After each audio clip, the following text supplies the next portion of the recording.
Hey everyone, welcome back to Investment Physics. This is part two of uh, different investing styles. Part one, I have already covered value investing, trading on emotions, trading on DA and stock options. In this, I want to tell you what not to trade. So the number one thing not to trade is intraday. But the number one thing for content you will find out there is intraday. Like there is so much content out there, especially on Instagram, of all these influencers. They say they made like $10,000, $100,000 in like 10 minutes in 1 hour, whatever. So, and then people are very tempted by this, and then they go into that and they ask how they do it. And then either they're going to ask you to subscribe to their courses for $5,000 or something, or the second thing is they show you some very advanced charts. And at least the YouTube videos I see, most of them are not making sense. They are just showing some patterns and they are telling some gibberish nonsense, which is, it doesn't make sense at all. It's a total BS video. So, but then some of you might come back to me and say like, hey, I made some money on intraday too. So what you're saying is wrong. You might have, I'm not denying it. But my question to you is, what is consistently have you been able to make money?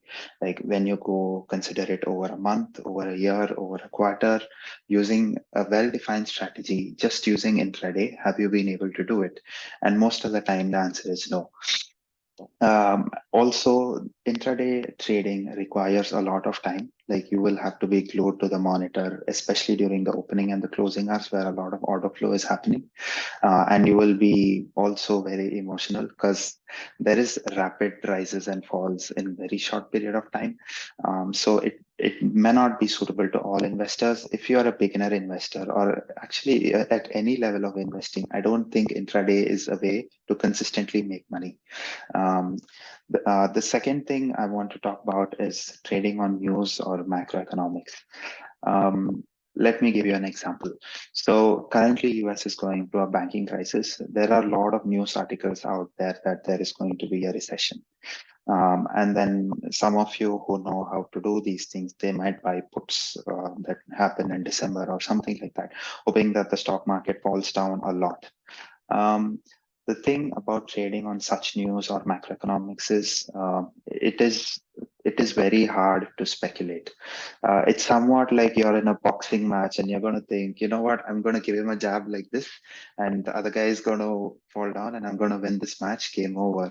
But you don't know what the other guy is going to do. You might give a jab, he might block you, and he might punch you back in the meantime, and you might fall down too. So the thing is, markets are very dynamic things. There are a lot of participating factors in play. The more complex your trading idea, there are a lot of things that can go wrong. That is why I advise against trading on macroeconomics or news. Another example of trading on macroeconomics I can give is like FX, foreign exchange. So currently, I think if you just Google USD and Indian rupee conversion ratio, like one USD is 82 INR. But then a few months back, there was a lot of propaganda video coming out that there are going to be some changes, and then the Indian rupee is going to fall down to 40 rupee, 50 rupee. I even heard some videos it's going to be 3 rupees. Like really, $1 is going to be 3 rupees.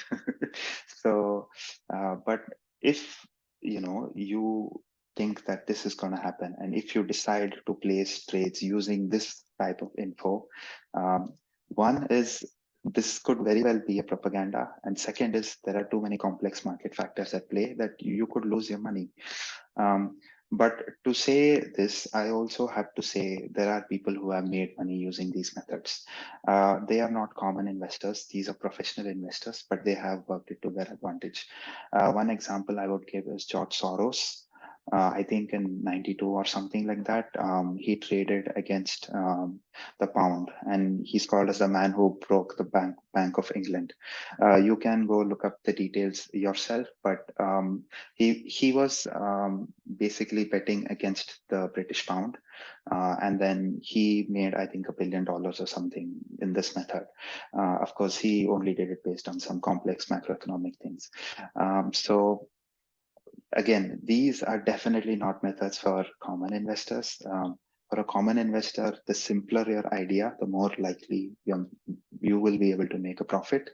But this is for like very advanced level people, I would say. And even for them, uh, their trade might work. Sometimes it may not work. Sometimes it's not something that you can get a consistent return on. And the third thing I want to say is there are a lot of people doing like portfolio management services these days on YouTube. Like they'll say, just give me your money, I'll invest for you, or something like that.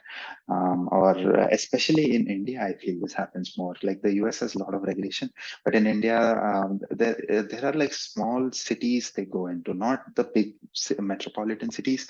Like there are these tier two and tier three cities, and where the people are not that educated about investing in general. So they say, just give me your money and I'm going to give you 50% returns or 100% returns in 1 year, 2 year, things like this. So I would say anything that gives you a very large return like this and they're not able to explain their methods clearly is probably a scam. Of course, the markets, not the markets, I would say social media is a place where there are a lot of scams these days where they are trying to lure people in, saying that they can teach you some get rich quick scheme and you can make 100% return in 1 day or something like that. There is no way to consistently doing it, and you're probably going to lose your money if you fall for such things. Um, do things the right way, the slow way, the hard way, and you will definitely make money. Thanks. If you find value in my content, please consider liking, sharing, and subscribing. If you really love my content, also click on the bell icon so that whenever I put a new video, you're able to see it right away. Thanks.